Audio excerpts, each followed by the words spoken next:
Arambagh medical college ও হাসপাতালে বারবার চিকিৎসার গাফিলতির অভিযোগে রোগী মৃত্যুর ঘটনায় প্রশ্ন উঠছে মেডিকেল কলেজের পরিকাঠামো প্রশাসনিক ব্যবস্থা নিয়ে। আরামবাগের মতো গুরুত্বপূর্ণ জায়গায় কেন রোগী বিনা চিকিৎসায় মারা যাবে? মঙ্গলবার সকাল 11:30 নাগাদ পুরসুরার বিডিও অফিস সংলগ্ন আরামবাগ তারকেশ্বর রাজ্য সরকারের উপর পথ দুর্ঘটনাটি ঘটে। বাইকের সাথে লরির ধাক্কা হয়। ঘটনাস্থলে পিয়ুষ ও তার বাবা যাদব বেরা লুটিয়ে পড়েন।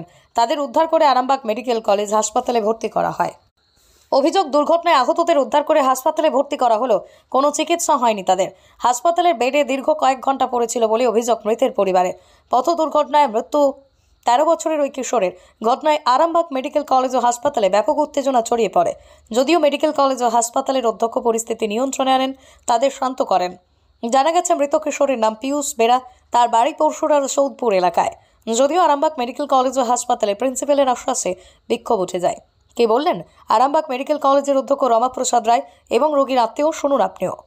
আপনারা দেখছেন খবর আরামবাগ, যে কথা কেউ বলে না, আপনার পাশে, আপনার সাথে। আজকে সিবিএসসি স্কুলে পড়ে তারকেশ্বরে।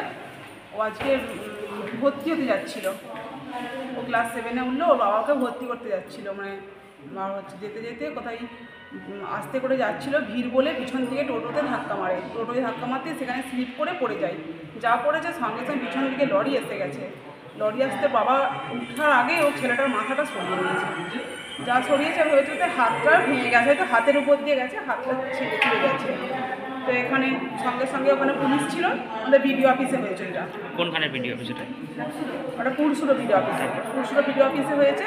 তো ওইখানে এবার পুলিশ ছিল, পুলিশরা কী করেছে, পুরসুরা থানার ওরা হচ্ছে শ্রীরামপুরে ভর্তি করেছে। শ্রীরামপুর থেকে এখানে আরামবাগ ট্রান্সফার করেছে। এখন কি অবস্থা? এখন কি কেমন আছে? ছেলেটা নেই আমাদের মধ্যে। আর এখানে এবারে বললো এক্ষুনি এক্স রে করতে হবে, এমার্জেন্সি এক্স রে করতে গেল। ওখানে বললো এমার্জেন্সি বলে কিছু হয় না, ডাক্তার কি বলেছে যে আর বেঁচে নেই?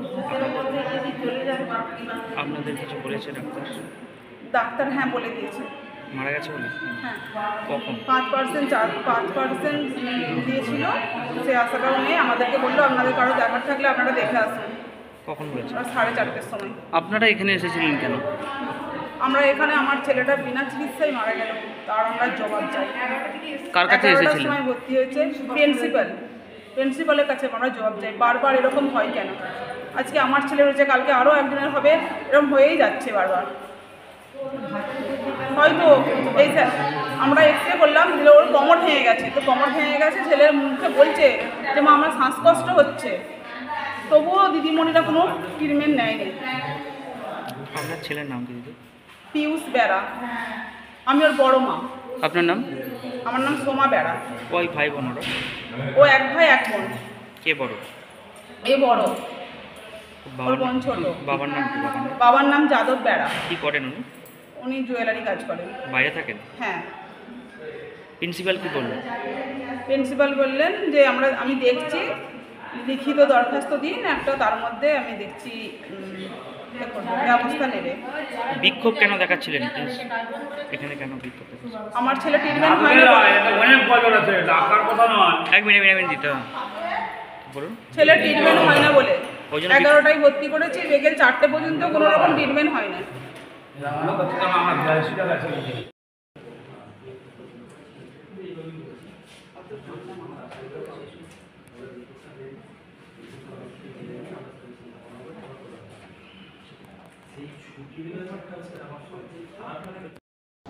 শুনুন, এটা একটা অ্যাক্সিডেন্ট কেস। এটা পেলভিক ফ্র্যাকচার, তার সঙ্গে শোল্ডার ইঞ্জুরি আর মাল্টিপল ইঞ্জুরি ছিল বাইক থেকে পড়ে গিয়ে। যাই হোক, পেশেন্টটা সত্যি খুব খারাপ ছিল। তা আমাদের এখানে নিয়ে আসে এবং আমরা এমার্জেন্সি থেকে তাকে অ্যাডমিশন করা হয় সার্জারি ওয়ার্ডে। তার মধ্যে যে পরিষেবা আমাদের স্যালাইন চালানো বা দেওয়া, সেগুলো আমাদের ডাক্তারবাবুরা সবাই ছিলেন, সেই নিয়ে ওনাদের কোনো কমপ্লেন নেই। ওনাদের কিছু কমপ্লেন আমার কাছে খুলেছেন রিগার্ডিং স্টাফের ব্যাপারে আর এক্সরে টেকনিশিয়ানের ব্যাপারে।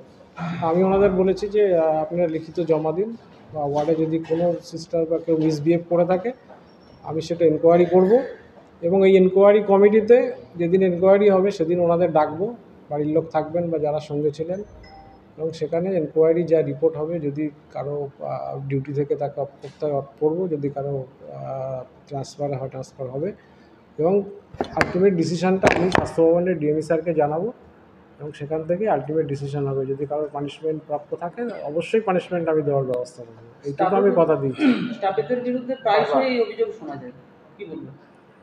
এবং আমি যেটা সবাইকে বলেছি যে স্টাফের বিরুদ্ধে কোনো রকম থাকলে আমাকে লিখিত জানান।